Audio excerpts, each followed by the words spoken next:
Hey guys, I'm back again with a video. My cousin called me and she was like, did you hear about that girl that went missing in DR? And I was like, it hasn't even been on the news. I don't know what's going on. So she told me because I was in DR, I think maybe 2 years ago. Me and somebody else, we felt like the cab driver was kidnapping us. He acted like, in the beginning, he knew English and he talked to us. And then in the car, when he was like driving 30 minutes away from our resort, then he didn't understand English. And he was constantly talking to somebody on WhatsApp.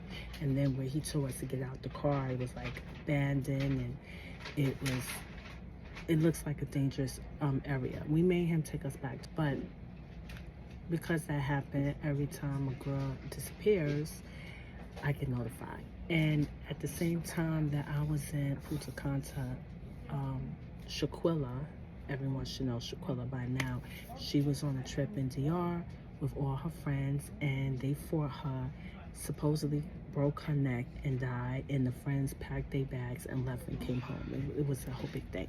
But we're not here to talk about that case. We're here to talk about this new one. And it's about this girl. She's 20 years old, and she's originally from Northern Virginia, but she goes to the University of Pittsburgh. And of course, it's spring break, so she goes to Mexico, Punta Cana, with her friends. And I'm about to get into it. Are you ready? I don't want to mispronounce her name, but Sudikusha SK. We're just gonna be calling her SK during the whole this whole video. So SK and her friends, it was a powder outage in their hotel. Everyone for the hotel came outside. It was like 4 something in the morning. So after a while, they all came back to the hotel, but she, SK, met a guy from another university and decided to just hang out with him on the beach. So her friends left and went back to the hotel, and she stayed on the beach to hang out with this guy. I'm not blaming nobody because there's always lessons to be learned, of course. And a lot of young people just don't get it, don't understand, and I get that part too. But if you're going out to clubs, amusement parks, on trips, anywhere, you always travel in 2 or 3. You never go anywhere by yourself. And for her friends to just let her in DR to just hang out on the beach with this guy at 4:30 in the morning is wild to me. I cannot even go to a bathroom in a lounge or a bar by myself. My friends, my cousin, whoever's with me is going to be right there by the door. Like, we don't play no games. So he says, while they was on the beach hugging and kissing, a wave came in and swept them out into the ocean, and he took on some water, and he was trying to tell her to breathe, but he couldn't tell her to breathe because by him saying to breathe, he was swallowing all the ocean water. Good night. So he had to stop and just grabbed her, and he said he pulled her back onto the beach. Then he started throwing up all the water that he had swallowed, and when he finished and looked up, her body was missing. So he thought she just got up and ran back to the hotel. Let's stop right there. I almost drowned and you saved me. So I'm just gonna get up and walk away. Like, you almost drowning, you're using a whole lot of energy, your arms is failing, you're doing a whole lot of stuff. So when you get on the beach, the first thing you're gonna do is lay there and rest. Now, or throw up. He was throwing up. So either she would be throwing up, or she would just be laying there trying to catch her breath and spitting out whatever excess water she has in her throat. Why would she just get up and run to her hotel and not say nothing to you? That don't make no type of sense. But people think the craziest ways ever. So he gets up. It, all the articles I read does not say that he knocked on her door to tell her friends or he went to his room. It doesn't specify what happened after that.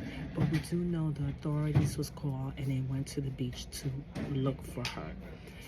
Her family thinks that she drowned, and they wrote a letter to the Dominican Republic and was begging them to just say that she drowned, that she's deceased.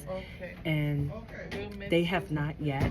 They're taking it under consideration, but they want to be absolutely sure and finish the entire investigation. Now, while this investigation is going on, they're keeping homeboy in the hotel. They took his passport, so he can't go nowhere. I'm just looking to see if I missed anything, but that is all that is going on. It's so sad and mind-boggling when you have a child or family member that's in another country or an island somewhere and something happens to them. It's not like you could get in your car and run to them or call a cab. It's like, how can I get there? And then these places have their own rules and regulations on how they do stuff. I honestly believe that the guy she met didn't do anything to her. Like, she's 5 feet 3 inches tall with black hair, brown eyes, and she's a small little thing. And I think that the ocean, all right, good night, just took over. They do have Dominican Republic listed as a level 2 warning due to all the crime and kidnapping and stuff. So it's at a level 2. When I went, I think it was higher than that.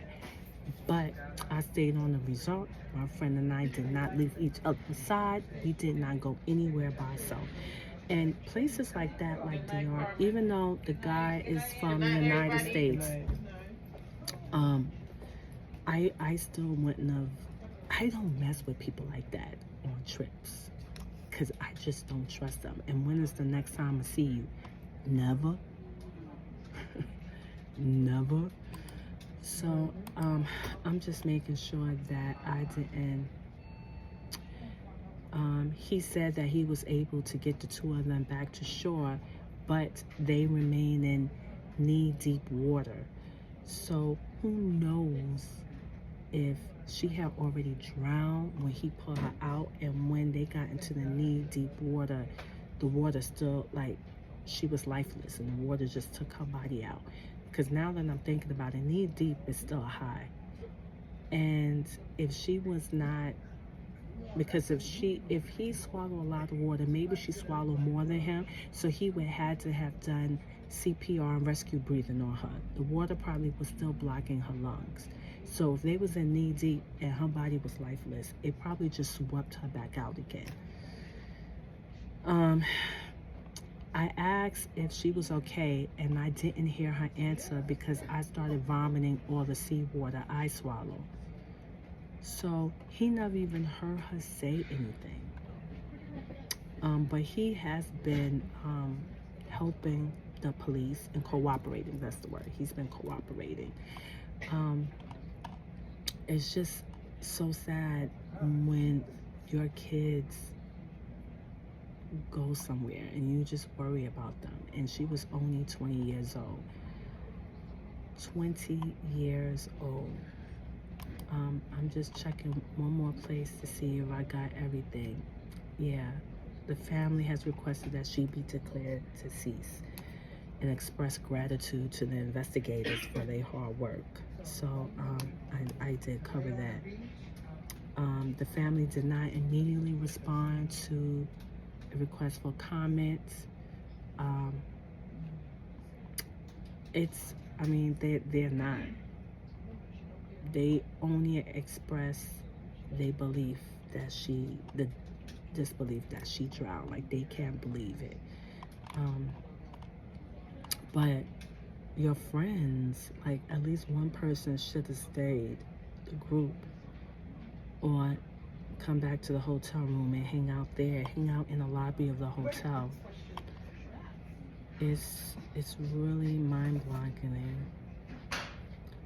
He said he believed that she got out the water, but was not certain, according to a person with direct knowledge of the statements. He is the last person that saw her alive. I mean,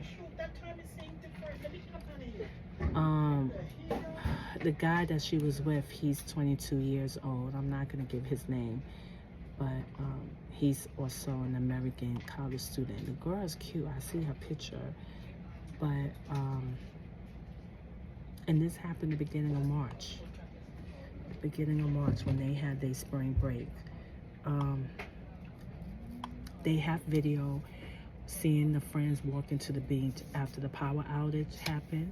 And then they show it when her friends went back to the hotel without her. So it's sad, and I hope they do get some closure. I hope something happens, the right thing happens, and the truth do finally come out. But that's what I have to talk about today. Until next time.